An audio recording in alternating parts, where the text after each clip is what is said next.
teaching, my talks have been geared around these teachings that I received from my tradition, see, we have to talk this way, right? From the tradition. I was trained in Tibetan Buddhism, which is a Mahayana Buddhism, and Vajrayana too, Vajrayana flavor. And these teachings are called Lojong, mind training, the 7 points of mind training. And there are these pithy instructions, or pithy little verses, maxims, slogans, they call them. There's 59 in the collection of 7 points. And we're at the 48th slogan, so we have a few left. So I've been teaching this for maybe a year, a little over a year. And these teachings were brought to Tibet by this Indian master, Atisha, who brought them to Tibet.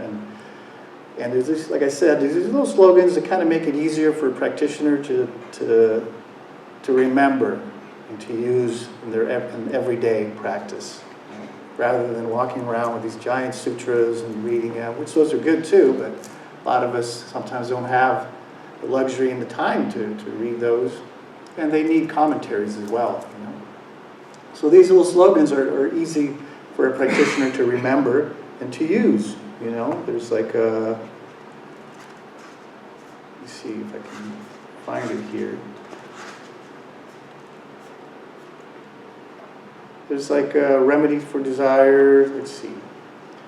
Place a 2 upon the breath. Whatever you encounter in the present, use it in your meditation. So all these little slogans to kind of remember to practice, to do the practice. And what is the practice? The mind training. Training the mind, which is really undoing the habit of I, me, mine. That's what it's helping to undo, that habit of self-clinging. So these teachings are, you know, they start off with first turning your mind towards awakening, towards the Dharma. Okay, you're interested, you're curious, here's what you do. These preliminary practice, turn your mind towards the Dharma. In these 4 thoughts of like contemplate impermanence, contemplate this opportunity, this precious opportunity that we're curious and interested in. What's this all about? What's this Buddha guy? What was he talking about? You know. So that's the first step. Turn your mind towards that. Contemplate this precious opportunity. Contemplate impermanence. Contemplate cause and effect, and karma. You know, contemplating karma, cause and effects. And our actions will contribute to a result. There will be a result. And contemplate just cyclic existence, which is this, samsara, they call it in Sanskrit, you know, which is this world, which is the wheel of life, birth, old age, sickness, ta-da, you know. So contemplate, what are we doing in this wheel of life, this hamster wheel? Are we continuing this habit, which is I, me, mine, or can we transform, you know, or how we relate to reality? How we've been relating to realities from a place of me. What's in it for me? What can I get out of this? You know? So these teachings the Buddha taught are to undo that habit, to think of others. You know, to think of others. And that's interesting because when you think of others, what are you doing? Nobody home, right? But that's tricky too, because you could be thinking of others. Like I could give you something, I don't like it. Well, that's the last time I give you anything, you know. So that again, that's based in me, even though we're thinking of others. So this practice is really think of others, and in the absolute truth, there are no others. It's just like, you know, this is just not, you know, there is existence, of course. You could say, what do you mean that, you know, Rada's not here? He's right here, yes. But temporary. Everything is temporary. That's the culture, that's reflecting on impermanence. Everything is changing. Nothing is fixed and solid. You know? As I mentioned earlier, a friendship between Ray and me is impermanent. Why? Because it could change. I could do something and Ray doesn't like me anymore. What happened to the like? Right? So that's where, you know, everything's impermanent. There is no other. It's just an idea based on a reference of self. From me, I see you, you're this. Ari, you're this for me, you know. and not seeing it's impermanent and changing. You know? So these teachings are meant to undo that self-clinging, identifying from the self, and working for the benefit of others. Working for the benefit of others, we forget about this self. Take a break from this self. You know? And there's instructions also like, but don't, hold on to the idea that I'm doing something for other. Because again, that's just another reference point. I'm a goody-goody. I'm helping. I'm a good Buddhist. I'm a good person. Again, clinging. I'm a bad person. No such thing. Clinging. So that's what these teachings are meant to undo with these slogans. These slogans to remind us.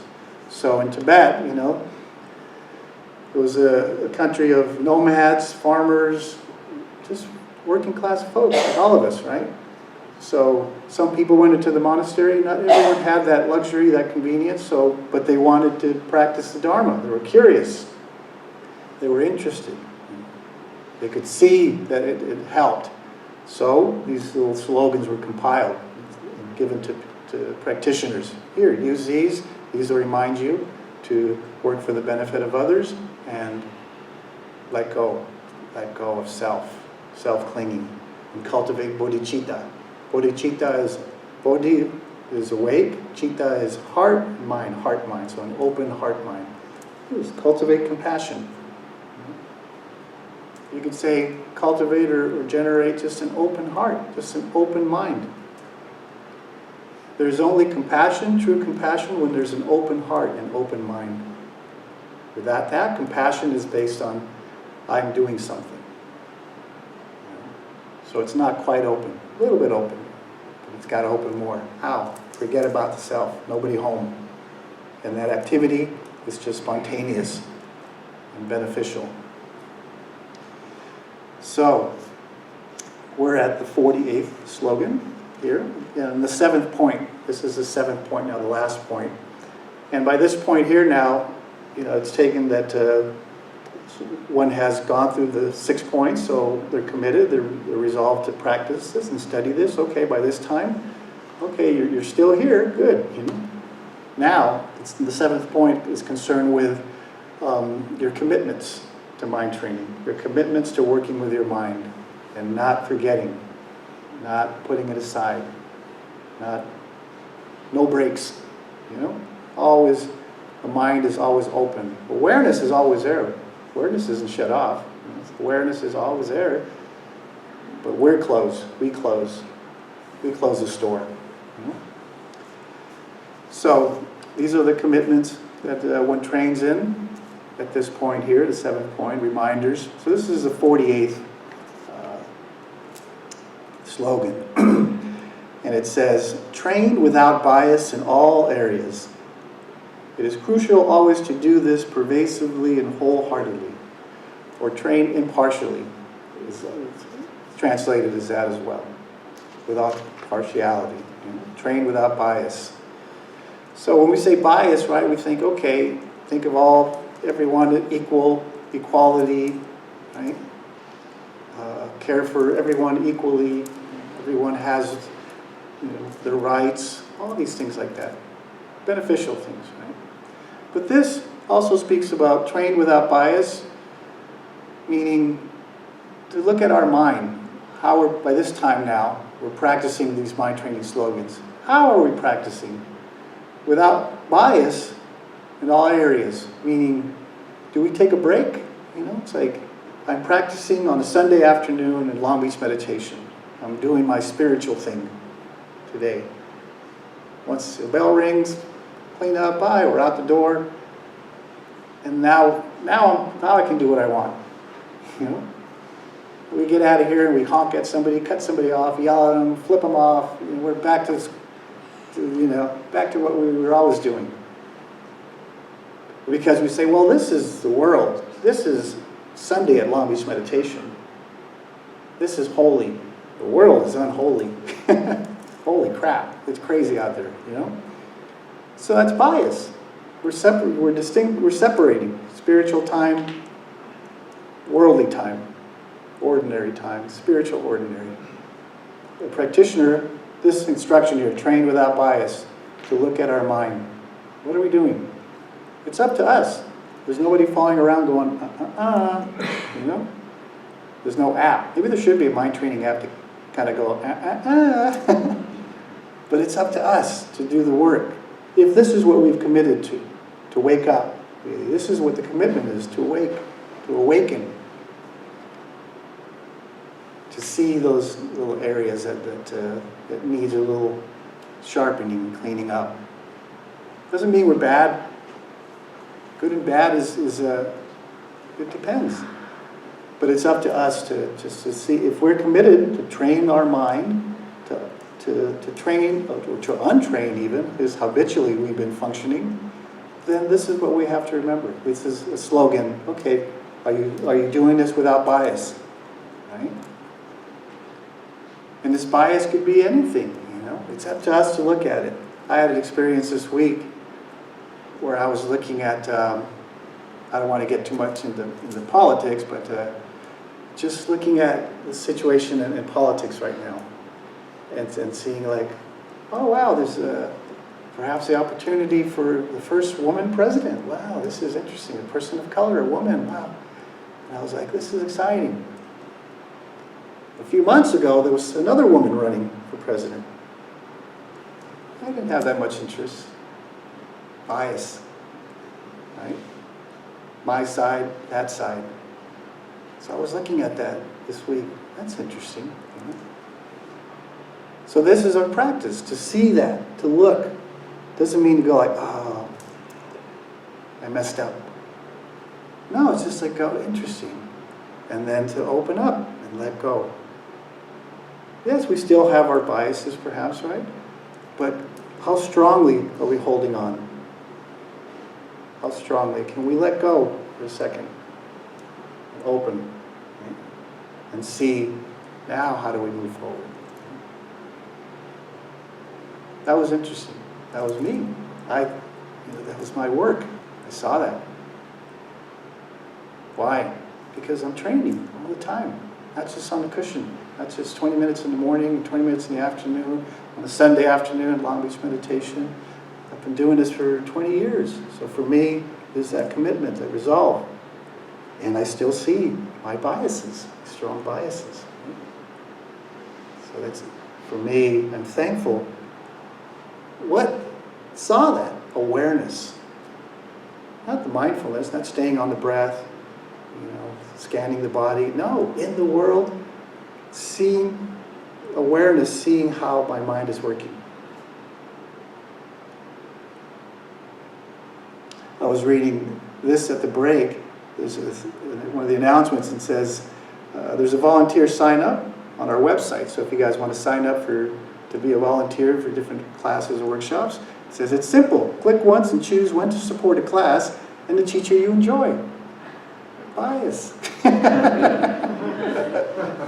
Can you train without bias? Can you volunteer for any teacher, any day? I don't like Jampa, but I'll volunteer. What the heck, So, is this wrong? Should we edit this and change it? No. It's all right. This is the world we're in. But to see what's important about this might be, a trick here. Whoever Jokai or Dora put this here, I'm going to see how many people are biased. It's good for us to see that. Oh, I enjoy. Oh, I really like Jampa. I'll go, really? But he just talked about train without bias. Oh, well, maybe I'll volunteer for Franz. I don't really like him, but I'll train because I'm supposed to do it. No, that's also, look at that state of mind. No, open up. We're not practicing to force ourselves into something. Just to recognize how strong we grasp. And can we let go? And how does that feel when we let go? Notice that. How does that feel when we can let go? We're cultivating compassion. We think cultivate compassion for others, but we're cultivating compassion, generating compassion for our benefit as well. We're thinking of the world, but our benefit is the byproduct of that openness. We don't have to be, what about me? Forget it. Just think of others, help. Your happiness is a byproduct of that activity. So, yeah, slogan 48, practice with impartiality, or train without bias in all areas. Starting with, can I keep this state of mind that's here? This is so good. Sunday afternoon, longbeach meditation. Can you offer it to the world as you go home tonight? Your work week. Can you bring this state of mind of ease, openness to everything you do, without bias? I don't like that coworker. I hate my job. All this stuff, right? Which is natural. Doesn't mean we're bad people because this is how we think. But investigate that thinking. How real is that? How solid?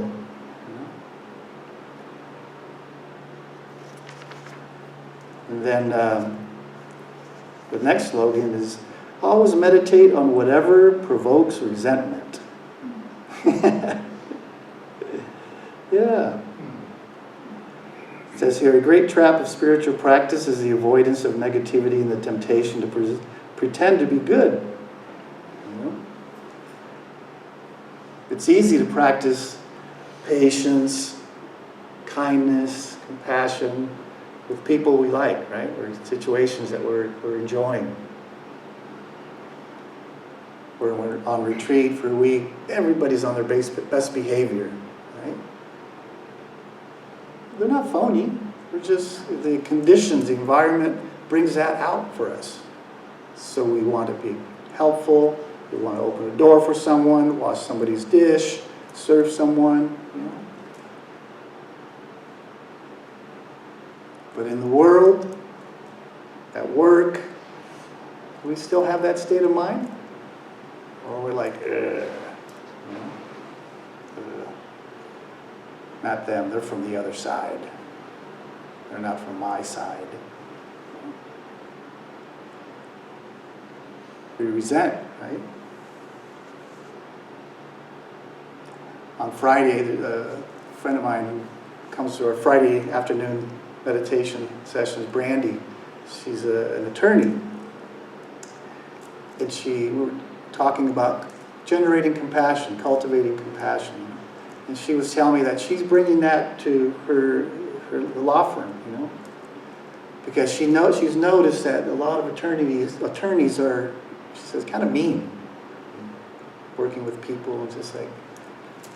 And I thought, how great, For her, rather than having resentment for her coworkers, these other people, she's trying to bring this openness and this open attitude, and bringing that to her environment, and seeing if she can have an effect, make a difference, make a change, rather than having resentment, rather than being like, oh, why can't all these attorneys be meditators? Why can't they practice loving kindness and compassion? But she discovered herself, why can't I bring it here? In my behavior, in my activity. So always meditate on whatever provokes resentment. So that's her meditation. Always meditate on whatever promotes resentment. That doesn't mean like you're out in the world and somebody annoys you. Oh yeah, I'm supposed to meditate. Where's my cushion? And you sit down in the middle of the street, or at work. What are you doing? I'm meditating on whatever provokes resentment. No. Meditate is just a practice. Just what are you practicing in that moment? What is your meditation at that moment? Avoidance, pushing away, aversion, right? We always say, be free from attachment and aversion. That's our practice. That's equanimity. The quality of equanimity is to be free from attachment, I like, and free from aversion, I don't like. Resentment. Can we practice equanimous and equanimity without bias? Just whatever is needed right now. And what does that take? That takes effort, that takes resolve, that takes commitment to see the state of mind to recognize that state of mind. What recognizes that state of mind? Awareness, openness, the I of awareness, not the I, me, mine.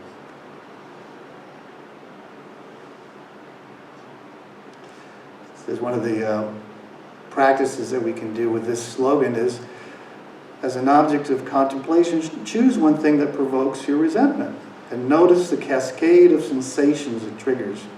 Let your reaction relax and then bring up the same thing once again. What are you clinging to? It might be that we can't even bring it up. I don't want to bring that up right now. I'm so peaceful and meditating right now. It's like, why do I want to think of my neighbor or whatever? It's always annoying me. Bring it up. Bring it up. Notice the energy. Breathe.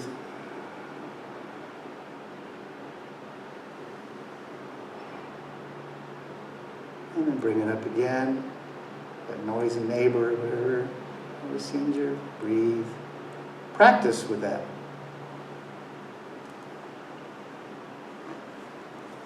We're only using our imagination, and there's already resistance.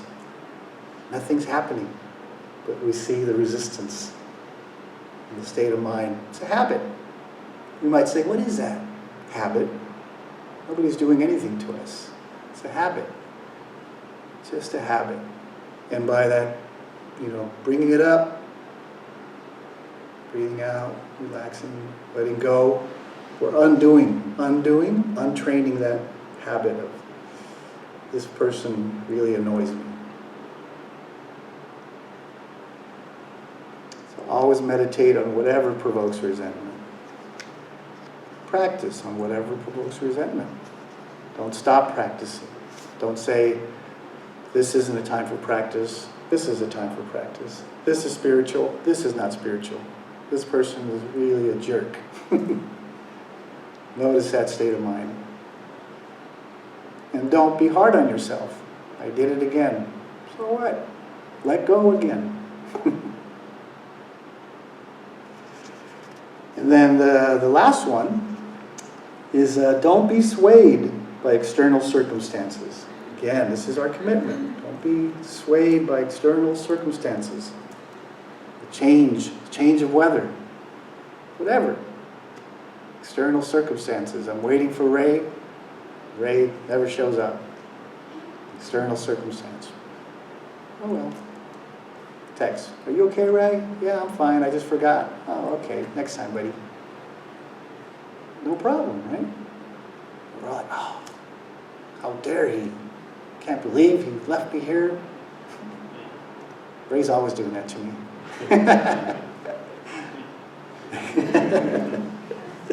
Yeah. Look at Joey. Joey's like, good job. Yeah. Because that would mean Ray is helping me. That's actually good. Something that provokes resentment, something that, sways you. It's actually, thank you, Ray. We can be thankful for somebody that, illuminates our shadows, shadow sides, our a big flashlight. Oh, you're a goody-goody, huh? You're a Buddhist, huh? How about that? Flashlight. So it's good. We should be thankful for opportunities like that. Don't be swayed by external circumstances. This morning when I was printing these up, my fiance and I, we had our kids over for brunch. Planned it last week. And she's all, yeah, but you teach that Sunday. Are you sure? It's like, yeah, we'll make food and then I'll just go and they can stay here with you. So this morning we're at the grocery store, we're doing stuff, we're running around, got up early, getting the things ready. And then she's all, don't you have to prepare this? And I go, oh, I'm good. I just have to print out what I need to bring. She said, okay, go do that. I said, okay. So I go to print it, and it ran out of paper. And I'm like, Maria, do we have any paper? She's like, I don't know, look in Vincent's room. We're a teenager, look in there, nothing. She goes, oh, no paper. I'm like, oh man, missing the last one, wouldn't you know it? The last sheet. So I could see my energy going like, oh man, it's like, no paper. It's like, always that habit of like wanting to blame. It's Ari's fault. It's Dora's fault. It's your fault. And it's like, but I just kind of felt that energy, like, and then I relaxed and I said, you know what, I'll just write it down here. You know? I'll write the slogan. I know it, I'll just write it. As I'm writing it, it says, don't be swayed by external circumstances.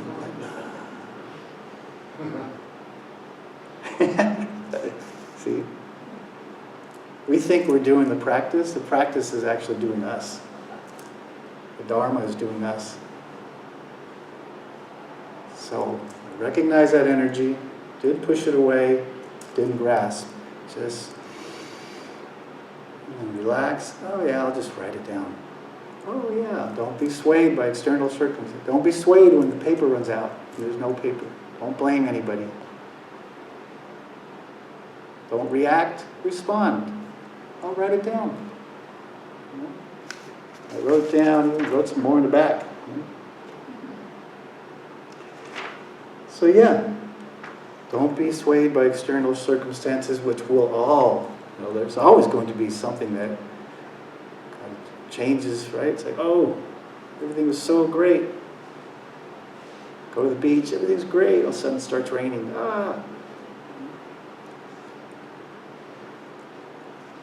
Look at your state of mind. What happens to the state of mind where the conditions change?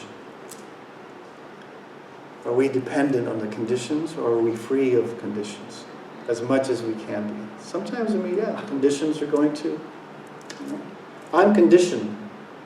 I'm going to die, so I can't escape that, but I can work with how I relate with that.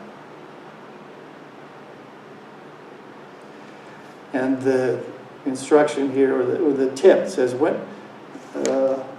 says, pay attention to what causes you to turn on and off your practice. When does it arise more naturally, and when does it completely disappear? What external circumstances are the most apt to throw you off course? And how can you use those same circumstances to return to your practice? So that's our tip. So the good news is when the circumstances change. Good news. At first, we might not think that way. We might be like, oh, really? Right now? I'm doing my spiritual thing. Do it with that. Whatever's happening. Don't be swayed by external circumstances.